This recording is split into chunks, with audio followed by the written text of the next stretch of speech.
시간 우리에게 주신 하나님의 말씀은 마태복음 26장 47절부터 56절입니다. 제가 봉독합니다. 말씀하실 때에 12 중의 하나인 유다가 왔는데 대제사장들과 백성의 장로들에게 파송된 큰 무리가 칼과 몽치를 가지고 그와 함께 하였더라. 예수를 파는 자가 그들에게 군우를 짜 이르되 내가 입맞추는 자가 그이니 그를 잡으라 한지라.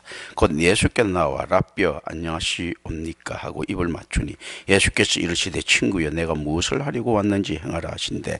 이에 그들이 나와 예수께 손을 대어 잡는지라. 예수와 함께 있던 자 중의 하나가 손을 펴 칼을 빼어 대제사장의 종을 쳐 그 길을 떨어뜨리니 이에 예수께서 이르시되 내 칼을 도로 칼집에 꽂아라. 칼을 가지는 자는 다 칼로 망하느니라. 너는 내가 내 아버지께 구하여 지금 12군단 더 되는 천사를 보내시게 할 수 없는 줄로 아느냐. 내가 만일 그렇게 하면 이런 일이 있으리라 한 성경이 어떻게 이루어지겠느냐 하시더라. 그때 예수께서 무리에게 말씀하시되 너희가 강도를 잡는 것 같이 칼과 뭉치를 가지고 나를 잡으러 나왔느냐. 내가 날마다 성전에 앉아 가르쳤으되 너희가 나를 잡지 아니하였도다. 그러나 이렇게 된 것은 다 선지자들이 그를 이루려 함이니라 하시더라. 이에 제자들이 다 예수를 버리고 도망하니라. 아멘. 자, 여기서 이제 임마누엘 교회 설교를 들었으니까 계속 이 상황들이 좀 보이고 읽힐 것입니다. 제자들이 도망가는 것도 의식하지 않고요. 예수님께서 다른 반응들이 나왔으니까 제자들은 이제 도망을 가는 거죠. 예수님께서 결사각오로 사울각오를 가지고 있었으면 이제 싸웠을 것인데 이제 우두머리가 사울 의사가 없으니까 도망가는 이런 경우는 전쟁에서 자주 있는 일이죠. 그러니까 예수님을 이들은 혁명군의 우두머리로 보는 이런 부분들이 있었습니다. 자, 그리고 이제 본문에 들어가기 전에 전주는 끝났다라는 것을 이제 느낄 수 있습니다. 이제 고난기사는 십자가 사건이라는 정점을 향해 성경은 나아갑니다.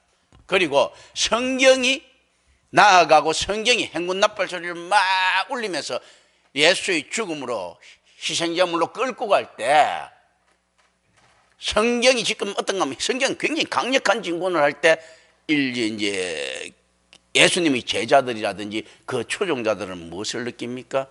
오히려 불안해지고 좌절감을 느낀다. 교회가 올바른 교회다운 교회가 나오면 세상은 어떨 것 같습니까?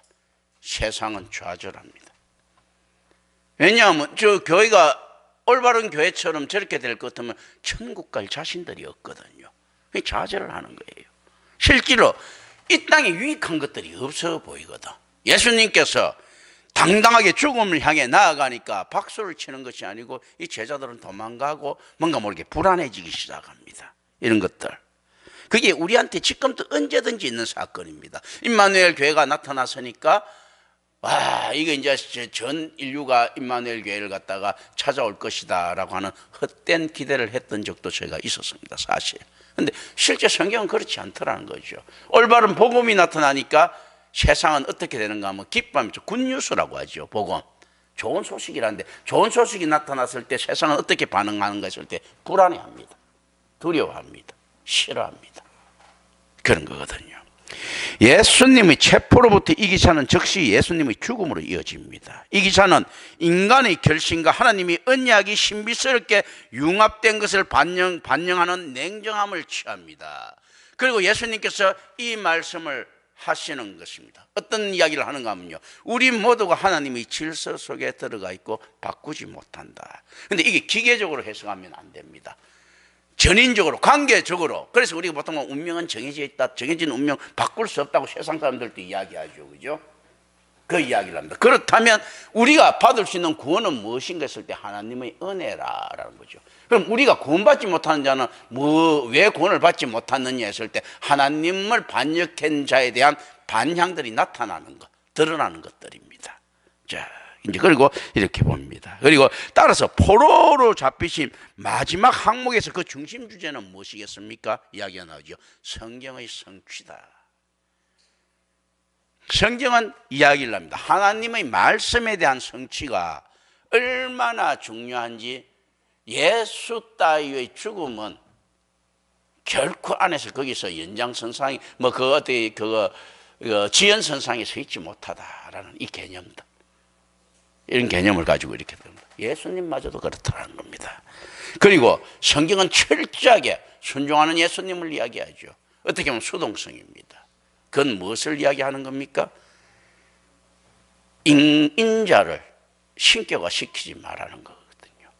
구약에서는 계속 선지자를 신격화시키지 못하게 이렇게 만들어 놨습니다. 그리고 지방 왕들을 또 대제국의 황제를 신격화시키지 말라고 계속 경고를 하고 있습니다. 그리고 우상들은 없다라고 계속 경고를 하고 있죠. 신약에서는 우리는 가장 큰 경고를 봅니다. 무엇을 봅니까? 인자도 예배 대상은 아니다라는 거죠. 그런데 우리가 아까 찬송에도 보다시피 막 하지요. 의의 면류관 뭐 이런 거.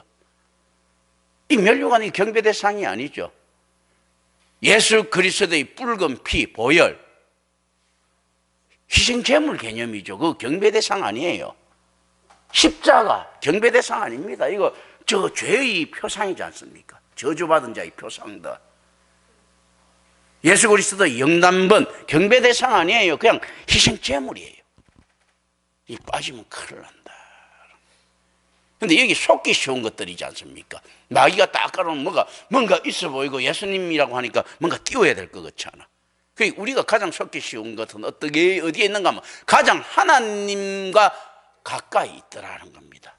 아유, 설마 예수님을, 인자이신 예수를 믿는데, 신앙하는데 우리가 어떻게 불경할 수 있겠는가? 이런 개념들, 그죠? 이런 개념들이 조금 희석되면 어떻습니까? 착하게 사는데 무슨 문제가 있겠는가? 성경이 이야기하는 말들이 도덕적으로 완전하다는 말하고 뭐 같다고 이야기하는데 무슨 있나? 선악과가 있으면 선하게 살자는 이야기인데 그게 무슨 잘못됐는가 하면서 쫙 이렇게 끌어내립니다. 그런데 성경의 주제는 그런 것들이 아니더라는 거죠. 하나님만이 옳으신 것을 우리는 쳐다볼 수 있어야 됩니다. 자, 유다는 예수를 팔고 제자들은 작은 저항을 하죠. 어떤 느낌이 납니까? 짜맞춘 느낌이 나죠. 유다는 배반을 하고 제자들은 작은 저항을 한대요.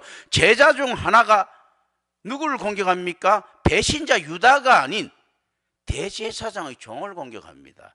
이스라엘 사람들이 대제사장의 종을 같은 있지 않습니까? 민족이라고 봤을 때 공격할 만큼 있지 않습니까? 그렇게 호전적이지 않습니다. 그렇게 막대먹지 않았어요. 그런데 그 같은 값이면 유다가 공격을 받아야지. 왜 대제사장의 종이 공격을 받습니까? 사실 이런 개념들. 또 여기서 대제사장의 종이라는 자체가 모순이 발생합니다. 이게 아마 군인일 확률이 굉장히 높을 건데요. 그런데 이거는 뭐 우리가 가정으로 가져가서 답으로 가져가서는 안 되는 부분들이고, 왜냐하면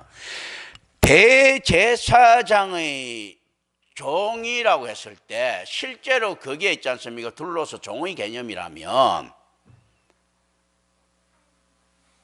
이게 유대인의 신명기에 합당합니까? 어긋나는 겁니까? 유대인의 율법에 이스라엘 사람을 종을 삼을 수 있습니까? 없어요. 이 개념을 좀 생각합니다. 뭔지 모르지만 모순적인 이야기입니다. 그러면 실제 유대인이 아니든지 로마에서 파견돼 나온 사람이든지, 그런데 성경은 그걸 가르쳐주지 않기 때문에 우리는 생각을 합니다. 실제 이 당시에, 그리고 또 악함을 반영하고 있습니다. 중의적으로. 실제 아마 확률적으로는 유대인을 종으로 안 삼았을 확률이 높을 거예요. 그런데 실제로 이 당시에는 이미 유대인을 인신매매하고 종으로 부리는 시기예요. 이게 신명기에 어긋나 있는 시기고 예수님이 그걸 공격하셨던 시기거든요.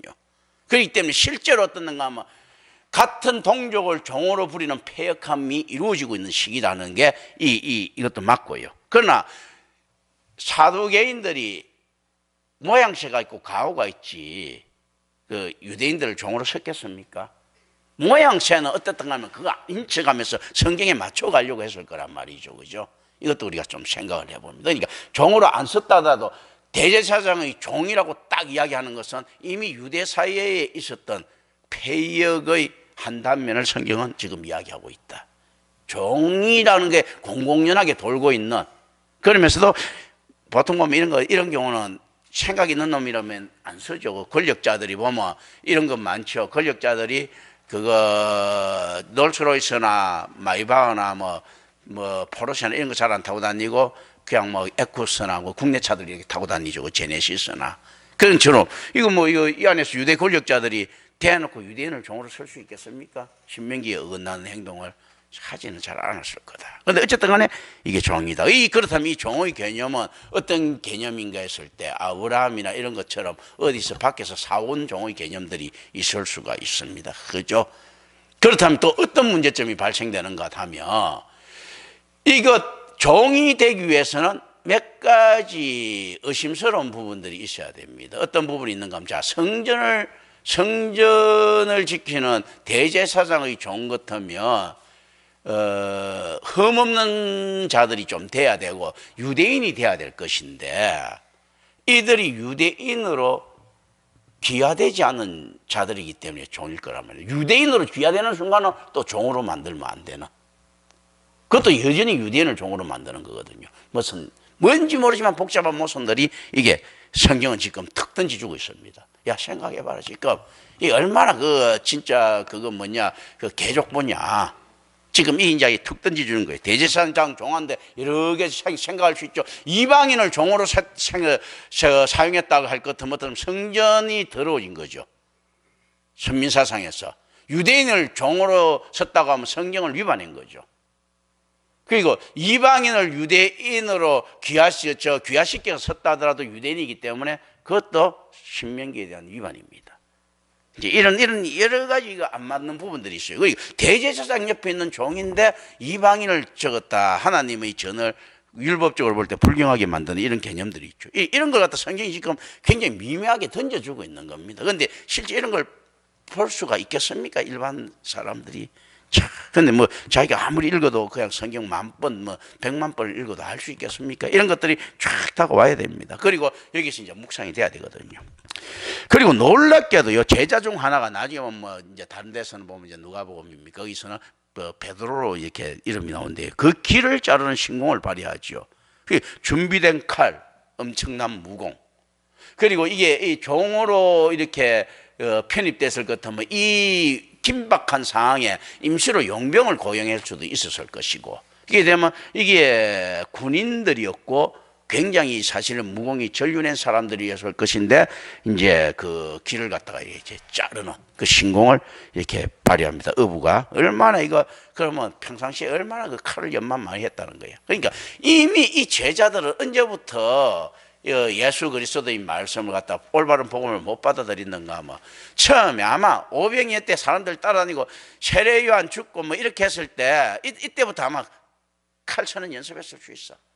아, 이제 우리에게 때가 왔구나. 자, 이제 그거 봅니다. 그리고 47절을 봅니다. 이 구절은요, 유다의 도착에 관심을 집중시킵니다. 유다의 의도와는 다른 하나님의 언약을 깨닫게 합니다. 이 구절이 이제 유다를 갖다 도착에 관심을 시키는데 유다의 의도와는 전혀 다르게 하나님의 언약의 성취를 지금 깨닫게 합니다. 성경은 어떻게 유다를 만듭니까? 혁명의 선구자가 아닌 배반자로 지금 전락시킵니다. 유다를. 뭐 유다 입장에서는 나중에 보면 이제 성경을 알게 되면 이런 거죠. 굉장히 억울한 거죠. 아니, 내가 말이면 조국을 위해서 이해하고 사심도 하나도 없고 했는데 이런 식으로 나를 매도할 수 있습니까? 하나님 하면서 그냥 퍽 자살할 수도 있는 개념들. 우리가 신앙생활 하면서 이런 이야기를 합니까?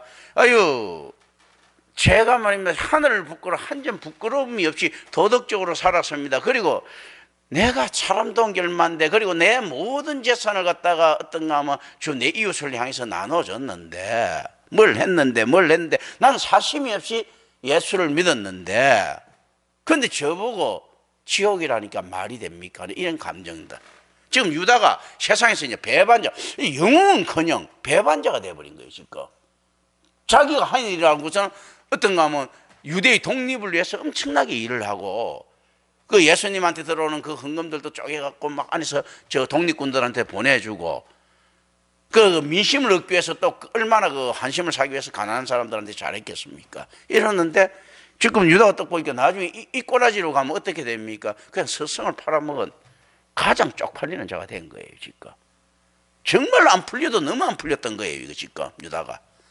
그게 얼마나 좌절감이 왔겠습니까? 당연히 한강에 가서 자살할 만하시고 그렇지 않습니까?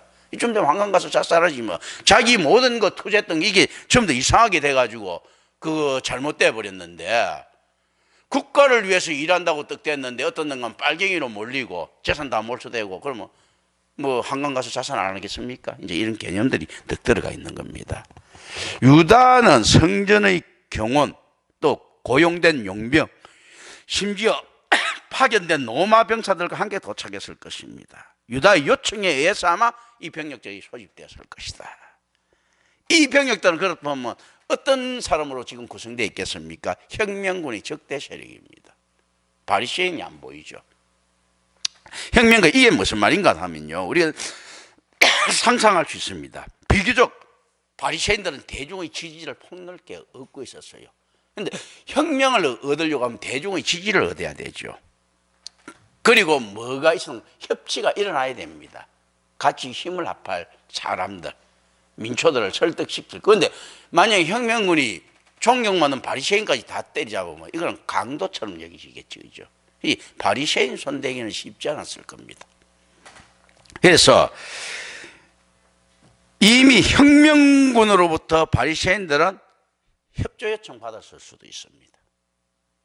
그렇다면 바리새인들은 사태를 관망했을 가능성도 있죠. 궁금증에 의해서도 바리새인은 따라가야 될 것인데 여기 이제 좀 재야 된단 말입니다. 그러니까 사태를 관망합니다. 언제나. 그리고 바리새인들은요, 메시아라고 부르짖는 자들이 일어나면 지원을 합니다. 몰래.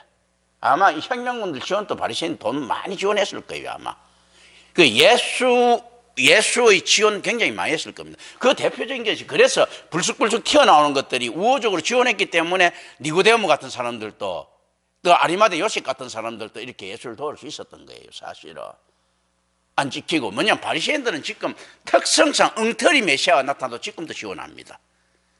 아마 유대인의 그 역사 읽어보면 알겠지만 그 안에 엉터리 나오도 막 이렇게 지원을 해요. 바리새인들은. 지금은 사두개인 없어지고 바리새인들만 남아있잖아. 랍비라고 부르는 거. 랍비들은 나오면 엉터리라도 막 지원을 해요. 지금 지원하고 있었을 거예요. 사실은 바리새인 성품으로 볼 때는. 그래서 양면 작전을 쓰는 거예요. 항상. 이제 이런 걸 이게 쫙 깔려 있습니다. 그렇기 때문에 바리새인들은 이 사태를 갈망하고 있었어요. 그러니까 만약에 예수가 메시아가 아니면 그럼 바리새인들 그 돈 안 아까워합니다. 어쨌든 간에 우리는 메시아를 찾아야 되고, 자기가 벌은 돈들이나 가지고 있는 돈들이 거기에 투자를 해야 된다는 개념에 생각하고 있는 거예요. 그래서 우리가 왜 헌금을 했어요? 뭐 우리 구제 사업에 얼마 씁시다고 맨날 뛰는 교회들 있고 이렇지 않습니까? 이건 식으로 메시아가 나왔다면 쓸 돈 얼마 이렇게 예산이 잡혀 있는 돈들이에요. 항상 이제 쉽게 말하면 그 돈을 쓰는 겁니다. 그렇기 때문에 가짜 메시아다 하더라도 상관이 없는 겁니다. 언제나 메시아가 나타나면 예산 배정을 한다. 그 가짜라고 상관없다. 나타날 때까지 배정한다. 이 개념들을 가지고 있습니다. 이걸 보고 성경을 봐야 되고요. 지금 유대인들도 쳐다봐야 됩니다. 지금 유대인들 똑같습니다. 메시아라고 외치는 자 있으면 지원합니다. 항상 옛날부터. 그리고 수없이 많은 가짜 메시아한테 지원을 했어요. 사실은. 그러니까 실제로 이제 바리새인들도 보니까 예수가 가짜 메시아더라 이렇게 결론을 내리는 겁니다. 지금 그런 것들이거든요. 이제 이걸 보고 이제 쭉 봅니다. 이들은 칼과 몽치라고 하는 전투용 무기를 가지고 예수님을 잡으러 왔습니다. 혁명의 분위기죠. 지금도 그렇지만 바리새인들은 언제나 유대인의 혁명이 일어나면 무조건 상수를 들고 돕습니다. 왜냐하면 성경의 언약을 믿으니까 메시아 대망사상을 가지고 있거든요. 메시아를 언제든지 기다리는 겁니다. 그래서 이것은 무엇을 이야기합니까? 예수님이 지지 세력이 저항하는 것을 두려워하고 있음을 반영하고 있습니다. 반란군이 아닌가. 그리고 이제 48절부터 50절 봅니다. 안녕하시옵니까? 라고 할 때요. 카일에는요, 다소 역설적인 평화. 들 기지에 깔고 있습니다. 사실 우리가 샬롬 하지요. 샬롬하고 그 역설적인 평화가 들어가 있어요. 그래서 어떤 사람들은 이런 이야기를 합니다. 야, 샬롬의 평화 가치보다도 헬라에 나오는 샬롬은 히브리어죠. 에이레네가 훨씬 더 순수한 평화다. 이렇게 해석하는 사람이 있어요. 이게 역설적인 평화, 샬롬. 근데 그렇지 않습니다. 하나님의 평화는 역설적이죠, 언제나. 그러니까 샬롬이 굉장히 성경적인 평화인 거예요. 이게 역설적인 평화. 카일에는 이게 그래서 역설 살롬을 기재에 깔고 있습니다. 여기서는 어떤 겁니까? 안녕하시옵니까 할 때 지금 우리가 이게 역설적인데, 자, 이놈이 지금 유다라는 놈이 예수님을 팔아먹었습니까? 안 팔아먹었습니까? 팔아먹었죠. 그런데 예수님이 평안하시옵니까? 평안을 물을 수가 없는 거예요. 그렇다면 유다가 이중인격자처럼 행동하는 장가면 그렇지는 않습니다. 자기 신념이 뚜렷한 자거든요. 거짓을 잘 안 하려고 노력했을 겁니다. 왜냐하면 이게 크게 한탕 해먹으려고 하는 놈은 반드시 정직함을 기지에 깔고 있죠. 그러니까 실제 이 내용은 무엇입니까? 예수님 지금 때가 왔습니다 이렇게 이야기할 수도 있는 거예요. 안녕하십니까? 지금 좀 잘 지냈으면 지금 이제 한판 해봅시다. 그거 뭡니까? 예수님께서 혁명의 기치를 올리면 유대에 평화가 옵니다. 유대가 안녕해집니다. 유대가 살롬이 되겠죠 하는 이 개념들도 가지고 있고요. 지금 이제 어쨌든 간에 이 살롬은 당신의 마음에 달렸다. 그 당신이 원한다면 따라오는 저 인간들 다 정리할 수도 있다. 뭐 이런 개념들도 있을 수가 있죠. 그리고 심지어 따라왔던 사람들 중에서 예수께 투항하려고 마음먹은 사람도 있었을 수도 있습니다. 그런 것들도 생각합니다. 그런데 예수님께서 친구여라고 이야기하죠. 그래서 여기서 성경을 잘못 보면 안 되는 게, 여기서 예수님께서 뭐 역설적으로 이야기하고 부정해 실제 있지 않습니까? 예수님께서 실제 친구, 이 친구에 말한 부정적이고 독설적인 의미가 전혀 없는 사실적인 표현이에요. 지금 예수님께서 친구여 할 때요. 이 실제로 그런데 왜 그렇게 되는가? 예수님의 마음을 그대로 반영하고 있습니다. 예수님 입장으로 볼 때요, 그리스도의 사역에 가장 헌신된 자가 누굽니까? 유다입니다. 지옥 가면서까지도요, 자기가 지옥 가면서까지도 예수님께 하나님 사역을 성취시킨 거예요. 이거 친구죠. 친구. 예수님 안타까운 일에만 이 세상의 친구인 거예요. 천국에서 하나 될 수는 없어도 세상의 친구인 거예요. 그러니까 굉장히 진짜 사실적으로 지금 친구여라고 이야기하고 있습니다. 자, 이쯤에서 제가 물어봅니다. 사람이 낳은 자 중에 세례요한이 가장 크다. 구약의 마지막 사람이기 때문에 그렇다라고 이야기를 합니다. 그런데 그 주의 길을 또 예비하는 자입니다. 그런데 주의 길을 갖다가 진짜로 예비하는 자에서 절정을 이룬 자는 주의 길을 예비하고 주의 길을 평탄케 하는 자. 그죠? 그런데 세례요한이 무슨 평탄케 했습니까? 그런데 예비를 했죠. 어떻게 했습니까? 예수님을 갖다 죽는데 단초를 마련합니다. 세례요한을 따르는 무리들이 지금 예수님을 예수님을 눈여겨보고 따르려고 있지 않습니까? 따라다니면서 어떻게 이야기합니까? 사회 개혁을 하고 싶어 합니다. 세례요한은 어떤 개혁을 원했습니까? 실질적으로 도덕적인 개혁을 원했던 거예요. 그 현실적인 개혁을 원했던 겁니다. 그런데 그 사람들이 어떻게 합니까? 세례요한이 죽자 예수님을 따라다니면서 부추기고 예루살렘으로 자꾸 몰아갖고, 예수님이 만약에 세례요한의 제자들이나 그 열심당이 안 따라갔으면 예수님 십자가에 못 박혀 죽을 수 있었을 것 같습니까? 못 죽어요. 왜냐하면 전혀 위협이 안 되는 존재이기 때문에. 그런데 열심단들이 따라다니니까 국가의 위협이 되는 존재니까 죽이는 거예요. 지금 예수를 갖다 살려놨다가는 자꾸 그 초종자들 때문에 위험해지니까. 그러니까 세례요한이 실제로 예비한 자거든요. 그런데 실제 예비하는 자의 주의 길을 평탄케 하고 예비하는 자의 정점은 누가 있습니까? 가룟 유다입니다. 가룟 유다가 결정적으로 대제사장을 비롯해 갖고 그 사람들 마음을 바꿔 이제 그 결심을 굳히게 만드는 거죠. 명분이 필요한데 명분을 제공한 거죠. 예수 얼굴 몰라서 지금 이렇게 했겠습니까? 가룟 유다가 무슨 예수를 팔아먹어? 다 예수 다 알고 있는데. 한 게 뭐 있는데. 근데 뭔가 하면 안에서 내분이 일어나고 제자들한테까지도 버림받는 예수라는 명분이 필요한 겁니다. 죽일 수 있는 명분. 그렇다면 여지껏 뭡니까? 이놈이 하는 이야기들은 신성모독으로도 좀 묶어였고 살짝 신성모독이 있지 않습니까? 안에서 하나님의 아들이라고. 야훼란 말은 너무나 거룩한 말인데 예수 이전에 누가 하나님의 아들이라든지 뭐 이런 헛소리를 막 썼겠습니까? 그러니까 사실 신성모독적인 부분들이 있는 거예요.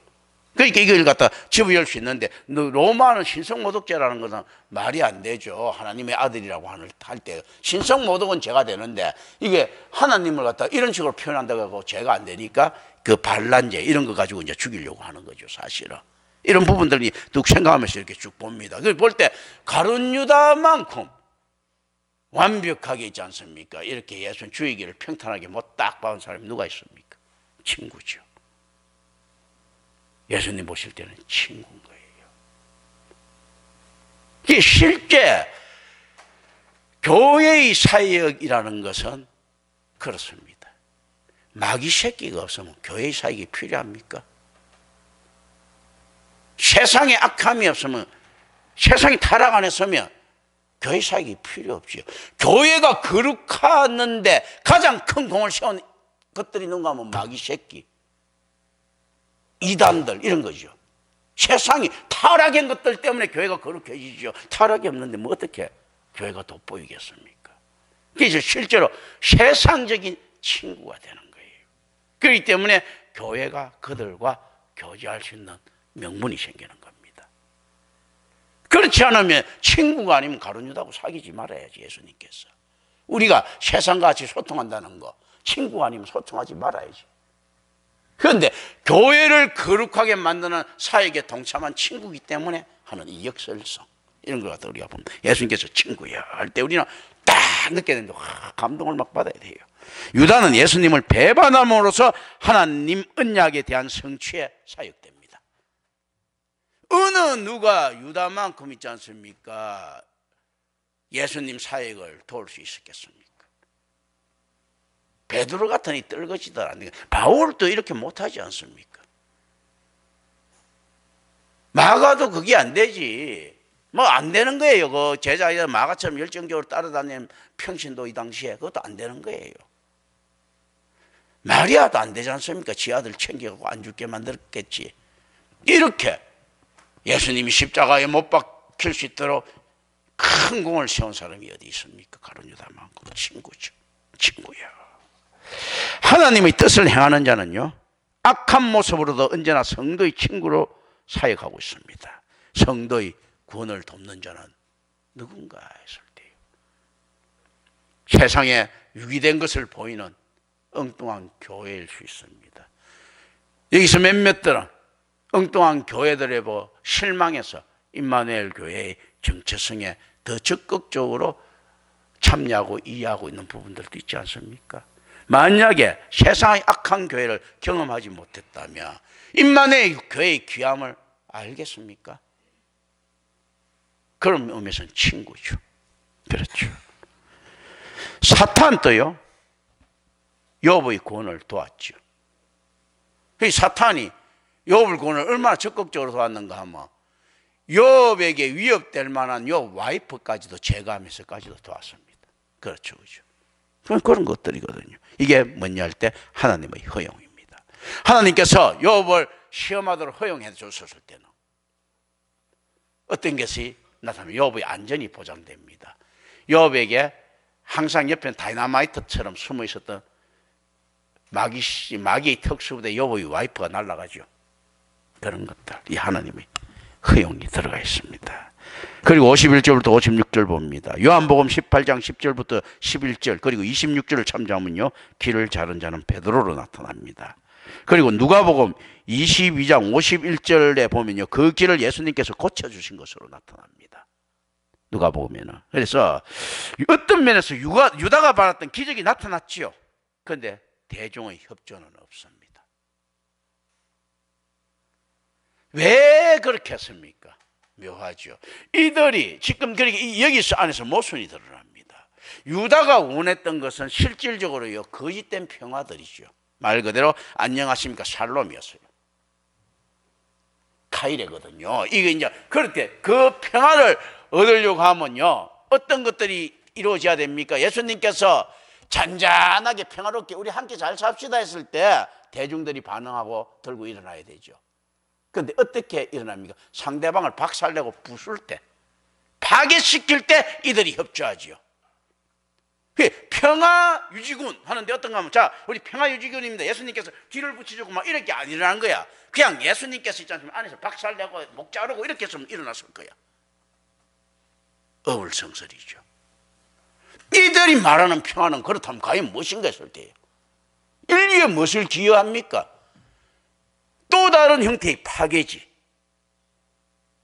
그러니까 예수님께서 이들이 안녕하심이 옵니까? 그래, 안녕하다. 베드로가 자르니까 어떻습니까? 좋다. 니들이 원하는 평화의 기적을 보여주마 하면서 잘린 길을 붙여주니까 어떻습니까? 아무도 안 움직여. 그런데 어떻게 하면 움직였겠습니까? 기 잘린 놈 목 자르면 일어났겠지. 그 살롬입니까? 얼마나 자기중심적인가, 그 신앙이. 오늘날 신앙을 가지는 데 있어서도 그렇습니까? 나를 도우시는 하나님, 응답하시는 하나님 있지 않습니까? 이웃집 박살내면서까지도 자기 집을 일으켜 주시는 그 하나님, 그게 샬롬입니까? 그 지금 다 그런 거 원하고 있잖아요. 내가 경매에 참여했더니 어떻게 공매에 참여했는데 그 안에서 그 목매달던 100명 다 떨어지고 내가 붙었더라. 할렐루야. 공부 열심히 했던 옆집 애들, 그 앞집 애들 다 떨어지는데 공부 하나도 안 했던 내 애가 하나님의 은총으로 서울대 붙었더라. 할렐루야. 이겁니까? 그 실질적으로 살롬의 개념이 공부 열심히 한 애가 더 보답받고 이렇게 참 잘 됐어요, 잘 됐어요. 그게 살롬이잖아요. 그런데 어떻습니까? 상대방을 박살내니까 살롬이라고 이야기하잖아요, 지금요. 유다가 원했던 평화, 이스라엘의 평화는 결국 무엇을 이야기했습니까? 그렇다면요, 유대인부터 시작해가지고 로마인까지 인류 전체를 죽이는 그 평화였어요. 실제 이 원하는 기적이 일어났어. 길을 붙여주는 살롬의 기적이 일어났어요. 그렇다면 그 평화를 위하는 그 위대한 하나님의 메시아를 바라는 사랑의 나라를 원하는 그 위대한 혁명군들이 예수님의 그 사랑하는 모습을 보고 들고 일어나갖고, 예, 우리 사랑을 실천합시다 하면서 막 라면 나누고 해야 되는데, 이 전쟁을 해야 되는데, 라면 나눠주고 막 밥 나눠주고 하는 이 전쟁을 해야 되는데, 이거 실제로 이걸 딱 하니까 어떻습니까? 아, 냉랭합니다. 아무도 안 따라가잖아요, 지금요. 이들이 원했던 것은 로마 병사 박살내는 걸 원한 거죠. 그리고 살롬이라고 부르고 싶어 한 거죠. 이 모습을 봅니다. 지금 혁명군의 위용으로는 로마를 이기지 못합니다. 선민이 지위가 상실된 이스라엘 때문이죠. 자, 그런데 이 이야기를 하시죠. 보통 보면 하나님의 위대한 역전을 우리 구원에서 찾아야 되는데 어디서 찾습니까? 항상 보면 적은 수로 있지 않습니까? 이런 기도원의 300용사들 이런 거 생각합니다. 300용사가 사람을 박살내는 있지 않습니까? 불가능한 것을 완전하게 로또 맞게 하신 하나님을 지금 자꾸 이야기합니다. 그런데 실제 그 이야기를 갖다 성경은 하는 것 아닙니다. 때가 됐을 때 이길 만한 싸움에 이긴다는 겁니다. 지금 이스라엘 사람들은 세상과 로마를 싸워서 이길 만한 자격 자체가 전혀 안 돼 있는 거예요. 기도원의 싸움에는 자격이 돼 있는 거예요. 왜 돼 있는가 하면 하나님이 개입 의사를 밝히셨기 때문입니다. 이들이 기도원의 용사들이 하나님을 불러낸 게 아니고 하나님께서 개입하고 계셨던 거기 때문에 이길 수밖에 없는 싸움이에요. 오늘날 많은 사람들이 하나님을 불러내고 있지 않습니까? 주소를 가지고 나를 도와주시는 하나님 막 불러내고 있죠.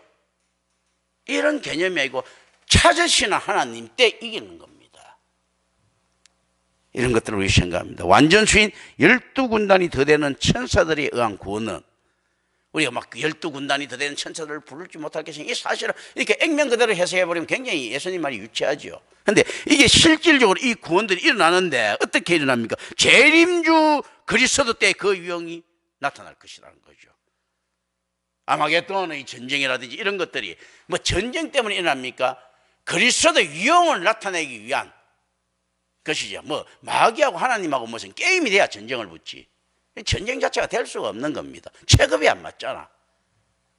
비교할 수 없어도 안 받잖아. 그런데 어떻습니까? 그리스도의 유형이라든지 사역이 드러나는 때라는 것에 우리가 더 초점이 맞춰져야 되는 겁니다. 왜 이게 드러나야 되는가 하면요, 인류에 개입한 그 그리스도가 하나님이라는 걸 완전히 증명해 주는, 성경을 증명하기 위해서 그리스도의 유형이 또 드러나야 됩니다. 그러나 지금은 메시아에 의한 회복이 이루어질 때가 아니다. 오히려 지금의 때는요, 죄 없는 자가 죽임을 당해야 할 언약에 대한 성취의 때다. 죄 없는 자도 죽음을 당해야 될 때인데, 죄 있는 놈들이 있지 않습니까? 의 기치를 높이고 있는 이런 헛소리를 하지 마라 라는 겁니다. 제자들은 모두 도망을 갑니다. 그리고 이 논론, 출애굽입니다. 뭔가 제자들이 다 도망을 갔죠. 비겁한 제자들의 모습과 또 어떤 모습입니까? 출애굽입니다. 자, 왜 출애굽입니까? 제자들 도망갔다는 것은 누구 버리고 도망갔습니까? 예수를 버리고 도망갔죠. 어떤 예수를 버렸습니까? 인자이신 예수를 버린 거예요. 예수 부적 버리고 도망간 겁니다. 영적으로 보면요. 그러니까 제자들은 당연히 예수 버리고 도망을 가야 되는 거예요. 그래야지만이 그리스도이신 예수를 만나게 되는 겁니다. 놀랍게도 비겁해 보이는 이게 출애굽입니다. 예수를 배반한 것 같았던 이게 있지 않습니까? 너무나 훌륭한 출애굽인 거예요. 어떤가 하면요, 스승까지도 버리고 도망가는 쪽팔림도 마다하지 않고 하나님을 만나겠다. 우리가 살면서 그렇습니까? 일반 교회 떠나기 힘든 게 깔아난 것들이 많아가지고, 투자해놓은 것들이 많아가지고, 이들은 지금 어떻게 위대한 출애굽을 합니까? 자, 역설적인 겁니다.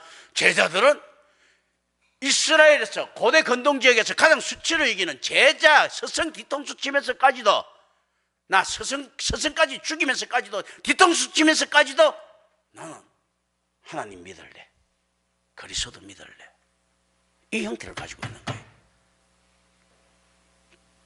이때는 자존심이 뭐 없다는 겁니다. 자기 영혼이 사는 데는 어떤가 하면 스승을 버려야 된다는 거예요. 제자들은 이걸 모르겠지만 이게 일어나는 거죠. 그래서 이건 위대한 출애굽입니다. 만몬의 예수를 버림으로써 산다. 그렇지 않습니까? 이 개념도. 성경은 이걸 던져주고 있는 거예요. 그렇기 때문에 예수님께서 버림받은 예수가 제자를 찾지 않습니다.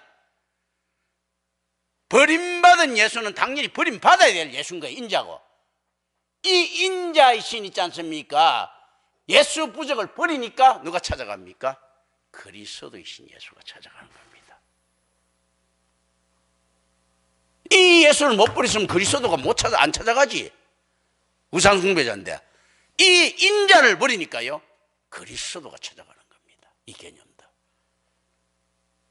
그래서 가장 부끄럽고 가장 수치스러운 일들, 자기 구원을 위해서 당연히 할 수 있어야 된다. 가족 같은 거 쉽게 버릴 수 있어야 되는 거예요. 사실 이럴 때 예수가 찾아간다는 이 개념들. 예, 기도합니다. 은혜로우신 아버지 하나님 감사합니다. 우리 주 예수 그리스도 이름으로 기도드립니다. 아멘.